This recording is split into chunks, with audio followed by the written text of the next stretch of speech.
Yes, we're facing risks. Yes, it was a hard decision to go public like this, but it was really the only choice.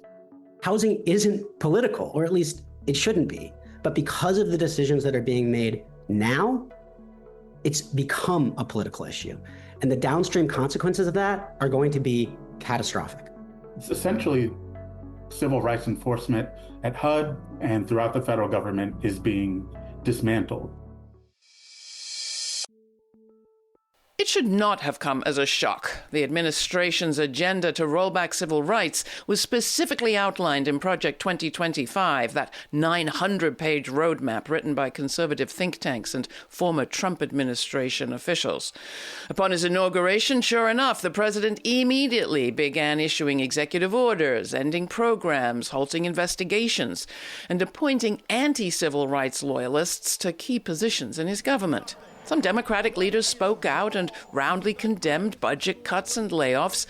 But in the months since, the administration has largely gotten away with casting its actions as reining in cumbersome DEI regulations or cutting corporate red tape, to the point that it has taken collective organizing by the very same workers who are the most under attack to sound the alarm about what is really going on, namely, this nation's progress on civil rights and equality under the law is being reversed, ended, in front of our eyes, with clear intent, and it's happening fast. Most recently, 4 attorneys and staff workers at the Department of Housing and Urban Development, or HUD's Office of General Counsel and Office of Fair Housing and Equal Opportunity, went public with an emergency complaint which they've filed through U.S. Senator Elizabeth Warren's office and taken to the press. We're going to speak to 2 of those courageous whistleblowers about what made their actions necessary and what went into them in just a moment. But first, here's Senator Warren laying out clearly the nature of this crisis. So I just received internal documents from whistleblowers inside the Trump administration.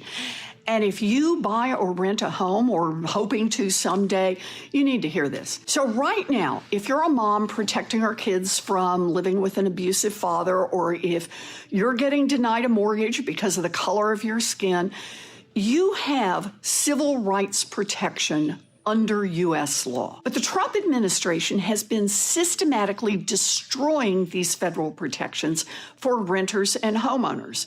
And now, new internal documents shared with my office from whistleblowers inside the Department of Housing and Urban Development show the extent of the Trump administration's attack on civil rights and show how the administration appears to be ignoring the law. With me now is Paul Osadebe. He's an attorney working in the federal government, a shop steward for the American Federation of Government Employees, or AFGE, Local 476 in Washington, D.C., and a member of the Federal Unionists Network, about which we will hear more in a moment. We're also joined by Palmer Heenan, also an attorney working in the federal government and also a member of AFGE and FUN. And these are just 2 of the 4 employees within the Department of Housing and Urban Development who have filed a formal whistleblower complaint through the office of Senator Elizabeth Warren, Democrat of Massachusetts. Palmer and Paul, welcome to Laura Flanders and Friends. Thank you, and I truly mean it. Thank you so much for your work. Before we begin, and we're going to hear about the nature of your complaint, it's very dire, I want to hear a little bit more about you. Whistleblowers are always brave and courageous people, but there's usually more behind the scenes that we don't know about. So are you just incredibly brave, or what went into this decision to file this complaint? Who wants to start? Paul? No, it's not just bravery, though with the risks that we're facing, it did take something like that. We knew that the people that we served would be harmed even more than we might be.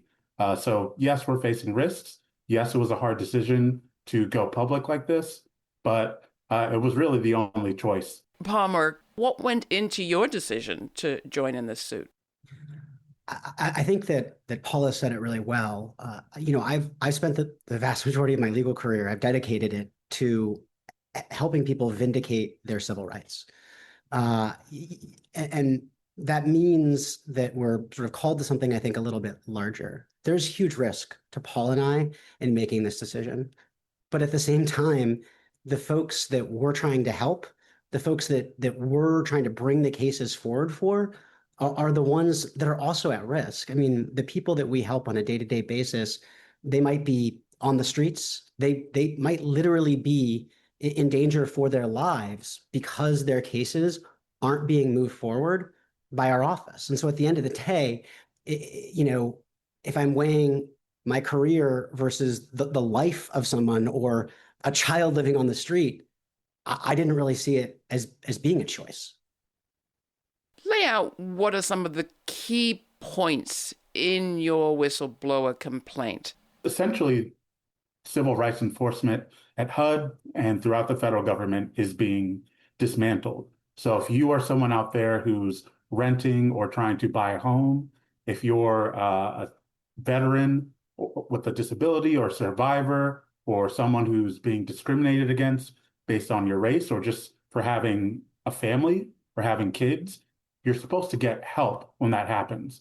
And the problem is we are being stopped from helping you. So when you come to us with a complaint, that complaint might not even get investigated because of the staffing cuts or because political appointees say that we don't want to look into that type of case anymore. That's DEI now. We're just not going to do that.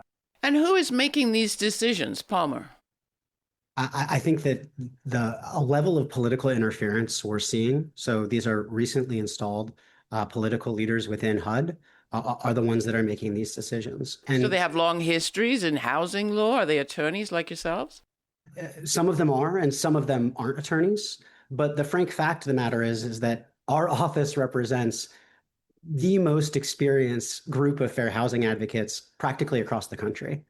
And in large part, that's because our office was created during the Reagan administration to do this work. During that time, the government decided that there needed to be, essentially, prosecutors to go after people who discriminate in housing. And as a consequence, they required HUD to investigate cases, and that's our investigative arm, the Office of Fair Housing and Equal Opportunity. And they created our office, the Office of Fair Housing, as essentially the prosecutors. We're the ones that are bringing the fair housing cases. We are the ones that recruit some of the top fair housing advocates across the country, administration in and administration out. There are many people in our office that have served in Republican and Democratic administrations. And that's because housing isn't political, or at least it shouldn't be. But because of the decisions that are being made now, it's become a political issue. And the downstream consequences of that are going to be catastrophic. Is there any part of private law, or is there any private institution that could substitute for what you're doing, Palmer? Absolutely not. And there's a lot of reasons for that. That's not to say that there's not a role for private attorneys. There are many, many good private attorneys out there. The problem is that there are too few to keep up with the enormous volume of cases that are filed with our office. Our investigative arm receives tens of thousands of complaints every year from the public. And we are a free resource. We've decided as a people in this country that if you've been discriminated against, you get to file a complaint with the government, and the government will, for free and in a neutral way, investigate that complaint. And if those neutral investigators determine that there's reasonable cause to believe that discrimination occurred, the case gets moved to our office and we prosecute that discrimination across the board, beginning to end, for free. And there is not a private institution that does that work, and certainly not one that does it for free. There are some state organizations and nonprofits that supplement the work we do. The problem is that this administration is also attacking those organizations. You, as I understand it, Paul, work within the Violence Against Women Act team within HUD, which, forgive me, I didn't even know existed, and perhaps doesn't anymore. What's the work that you do? What's the status of that team today? And what are your concerns there? So I was recently added to that team because so many people were fired or forced to resign, that they needed to add new people urgently to do that crucial work. And HUD just recently got the authority in 2022 to enforce the Violence Against Women Act and go after landlords that HUD itself is funding and making sure that they are not discriminating against survivors, people who've been stalked, people who've been sexually assaulted. We make sure that those people get access to housing, that they can move to a safe unit when someone abuses them or they're being stalked. We make sure that people aren't excluding them from housing because they just don't want to deal with someone's history of abuse, or their current partner might be abusing them in the unit. And oftentimes the landlord just says, well, I just don't want to deal with you. I'm going to evict you. I'm going to put you and your family out on the street. And we are the ones who stop them from doing that. I hear both of your passions for this work and your concern about those who are not going to be served or even helped as a consequence of what you're facing. This is Laura Flanders and friends. Laura's guests today are federal workers who have been standing up, not giving in, housing and urban development civil rights attorneys, and members of the Federalist Unionist Network, Palmer Heenan and Osadebe. They're two of the whistleblowers who risked their careers to expose alarming civil rights rollbacks at HUD. They have since been fired by the Trump administration. HUD is one of the only free resources available to Americans facing housing discrimination. Coming up next, Laura asks how courage spreads, not like a virus, but through teamwork and care. We'll hear how members of the Federal Unionist Network are finding strength together and what's making that possible. You can watch this episode at lauraflanders.org. That's also where we invite you to subscribe to our newsletter, where you'll receive information on all of our web exclusives, including the podcast of the full uncut conversation with today's guests. The discussion continues, but first here's Place Delight by Stephen Emmer, featuring Mary Griffin, from the album Home Ground, released on Electric Fairy Tale Recordings. When skylines take over the city, while beats getting stronger, so strong, these people sell dust, even lust. Win or lose is the game they play. And years to east and arms to west, place of delight and quest. Let's go find a place where we are sound and safe, just the two of us, side by side. And we'll make this place a place of delight. Let's just get I want to get to the teamwork that you are a part of, because we've heard a lot about people being laid off, and often these federal workers are cast in our media as kind of, ay, poor people. Isn't that terrible? But you and the folks at FUN, which is a cute acronym for an organization that is addressing a real crisis, the Federal Unionist Network, aren't victims. You are standing up, and I want to hear more about what is making that possible. Because let's face it, we say courage is contagious, but it's not a virus. It needs to be implemented, it needs help. So who wants to take that on? In this moment, like, the thing that will actually get us through this is solidarity, is recognizing what potential power we have as federal workers in the workplace and building connections among each other, learning the skills to actually do that, even in an atmosphere of extreme fear right now. We have to be clear, that is the method of the administration. They want to create fear, which leads to silence, which lets things be dismantled without anyone standing up and fighting and saying, this is illegal, this is wrong, and this is harming people. And it's up to federal workers, the ones in the building, to actually do that. And that's what FUN is about.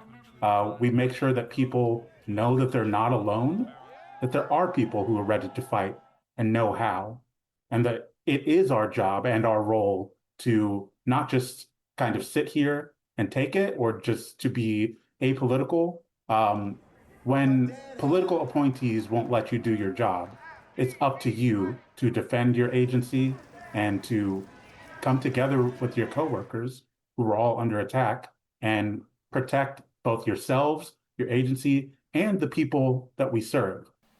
So, Palmer, bringing you in here, there might be people going, well, but how on earth, under these circumstances, can I do anything like that? How did you do it? And what's your message to people, perhaps, who are feeling very afraid and not quite sure where to turn? One of the things that is a sort of a natural outcropping of our work in civil rights is realizing the value of community. And that's particularly true when you're doing specifically fair housing work, because our whole work is dedicated towards making sure that people are able to live where it is that they want to live and live there safely, stably, and securely, to make sure that, there's not a child on the streets that was told, whose parents were told, sorry, you can't live here because we don't want kids to live here. That's a protected class under the Fair Housing Act. So I think, building that community and creating that community is a real natural part of what it is that we already work hard to do. And I should say it's not a coincidence that the two of you are union members as well. The Unionists Network is not a union, but you are members of AFG, which is. That's exactly right. It was the fact that we are a unionized office, right? That we were able to work collectively already before all of this and able to extend sort of our natural feeling towards community along with our union membership to come together and say, look, at the end of the day, whatever risk there is to us is outweighed by the risk to the people that we serve. And part of our duty and part of our oath as federal workers is to take action. And if that means going public and losing our livelihoods, that's what we have to do. Why a whistleblower complaint? Why not just a demonstration? Why not just marching out? Why not mass resignation? Part of it is because we're lawyers and we wanted to make sure that what we were saying was accurate and protected. So we wanted to put it in writing and make it something that had support behind it in terms of facts, documents, to make it much harder to just lie about it, essentially. That was one element. We wanted to make sure that anything that we did was going to be shared with people who were supposed to be holding our agency accountable. So that's members of Congress and that's the Inspector General. So it made sense to do it that way. And it's something that can be shared and replicated throughout the government. Palmer, coming to you, would you describe yourself as a far left radical? Absolutely not. I would not describe myself as a far left radical. I would describe myself as someone who has spent their legal career trying to help people, regardless of their politics, get help when they've been discriminated against. And that means if you've been discriminated based on any of the protected classes under the Fair Housing Act, that means if you've been discriminated against because of your religion, your race, your color, your sex, your national origin, because of disability status. There are so many protected categories in the Fair Housing Act. Every American is protected by the Fair Housing Act. And so in my work, politics don't matter. What matters is somebody comes to me, I investigate their case, and if there's reasonable cause to believe discrimination occurred, I go after the one that hurt him. Because in this country, we don't allow that, or at least we didn't allow that. I can't help but be reminded that Donald Trump and his family in the 1970s, before the establishment of your office, were brought up on charges of discrimination against Black and Puerto Rican, Latino residents in their housing developments. Is it crazy to think the guy just holds a grudge, Paul? They've been pretty consistent from the first administration till now that they're not super happy with housing enforcement. They're much more, it seems like they're much more concerned with the opinions of developers, landlords, people who want to discriminate than they are with the ordinary Americans that face discrimination every day, the thousands of people that make complaints and the far more than that never make a complaint. There's so many people who are affected by discrimination. I don't know why they do what they do. It doesn't seem to help people, and they they never really seem to address the impacts that it has on people. I can feel my spine getting stiffer as I hear you two. Coming to you, Palmer, you talked about actions earlier. What actions do you want the Congress and Senator Warren to do? What do you want to happen? That's a great question. Let me take it kind of piece by piece. I think we need oversight from Congress, and Senator Warren has been a leader in that space, but obviously she can't do it alone, right?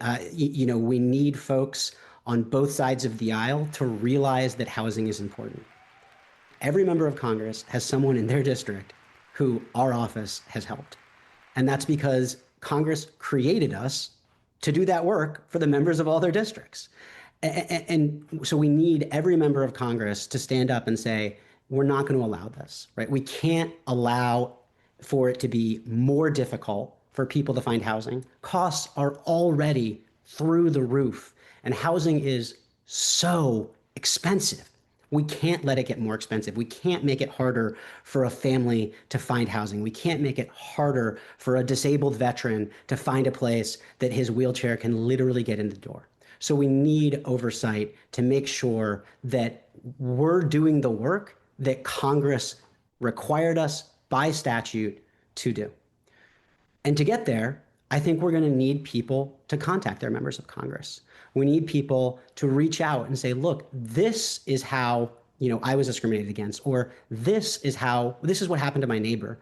We've got to make it so that these stories are getting through to members of Congress. Tell them, stand up for these rights. Make sure that my rights are protected, your rights are protected, so that if we ever need this service, it's there for us because you put it in place for us. What do you hope will come of an Inspector General investigation? I hope that it gives transparency into the inner workings of HUD and how these cuts, these reassignments, this dismantlement has impacted the work that we do on a day-to-day basis. The Inspector General already found that our office was understaffed, and that meant case processing times were through the roof. These cuts to both our office and the investigative part of HUD, the Office of Fair Housing and Equal Opportunity, are going to make those wait times even longer, putting aside the hundreds of cases that are going to be withdrawn, that have already been withdrawn, stalled out, or cases where settlements have been revoked or reduced or what have you. So I think we need transparency from an investigation so that the American people can see the full scope of what it is that's been done at HUD. It's only then that we're really going to be able to start to fix it. Paul, coming to you, I heard from your colleague there that you were one of the founding members of FUN. How has the organization grown? Would you say there is a rising tide of previously unorganized people moving into action, creating infrastructure? So I was an early member. I'm not sure if I quite classify myself as a founder, maybe in the group right after that, but it existed before this administration. We saw we would have to be ready for the possibility of an administration that didn't value federal workers and the protections that we provide, or that was anti-worker and anti-union. And we knew we would need to be ready to organize in that moment. Now that moment has come, and that's why FUN has really exploded over the last several months. And we are trying to organize people who are currently under attack, who are still employed, the people who have already been fired or who were chased out of their job through the deferred resignation program. Anyone who values federal work and protecting the American people, we are trying to get those people more organized, more trained, and more ready to use every tool at their disposal and to recognize their power, because we all do have power. The administration tries to make people feel powerless, but we are powerful when we work together, when we strategize and try to understand what our power potentially could be and what the power of the people attacking us is, so that we can address that. And that's what FUN is about. I believe that we will see more and more people doing things like what we have just done, or whatever makes sense to them where they are, because workers are the ones who know best about how to protect their agency and serve the public. And as long as we are thinking along those lines and understand that it's our position to do that, and our oath demands us to do that in this moment, I think you're going to see a lot more action and fight from federal workers and from our allies. I believe that we will see. Thank you so much. I appreciate both of you and those that you're working with who are not with us on this show for all the work that you are doing and the inspiration, truly, that you are providing to the nation. Thank you. Thank you. Thank you. Both our guests lost their jobs soon after we spoke. Palmer was let go. Paul was put on leave pending termination, both in association with having leaked unpublic information to the public, which is to say us and other members of the press. This was a risk they knew they were taking, and they were prepared to take it, our guests told us. And on the very same day that they were let go, the organization that they're a part of, FUN, the Federal Unionists Network, was out there again, this time delivering a letter to Congress. It was the eve of the government shutdown, and that letter, signed by 30,000 past and present members of the federal workforce, called on Congress to approve no budget that did further harm to the American public. By harm, they meant two things. Harm to programs, for sure, and the workforce, absolutely. But not just that. They, as frontline workers, know that many of those critical programs have been, in effect, shut down for months. No, the fight, they said, needs to be over power, over the public's purse. The plan to fire tens of thousands of workers, impound congressionally appropriated dollars, and shut down government was laid out years ago by the people behind Project 2025, who want effectively and fundamentally to change our democracy. Power, where does it live? With the accountable representatives of Congress or with the executive branch and the administration? That's the question. And that's the question the FUN workers are asking. If it's all for one and one for all, and that's how we'll get through this, are we all actually for accountable governance or not? We'll continue to cover the folks raising that question here on this program. And if you want to find my entire uncut conversation with today's guests, you can by subscribing to our free podcast. All the free podcasts are there on our website, and you can sign up to receive them. Till the next time, stay kind, stay curious. For Laura Flanders and friends, I'm Laura. Thanks for joining us. For more information on this episode, check out our show notes posted for free at patreon.com/Laura Flanders and Friends. And we invite you to subscribe to our YouTube channel to watch the premiere of each week's show and chat in real time with Laura. The premiere now airs on Fridays at 5 p.m. Eastern. Thanks to our member supporters, this show remains free to millions on public TV, community radio, and as a podcast. Not a member yet? Make a one-time donation or make it monthly at lauraflanders.org. This show is produced by yours truly, Laura Flanders, along with Sabrina Artel, Jeremiah Cothran, Veronica Delgado, Jeanette Hernandez, Jeannie Hopper, Sarah Miller, Nat Needham, David Neumann, and Rory O'Connor. Thanks for joining us.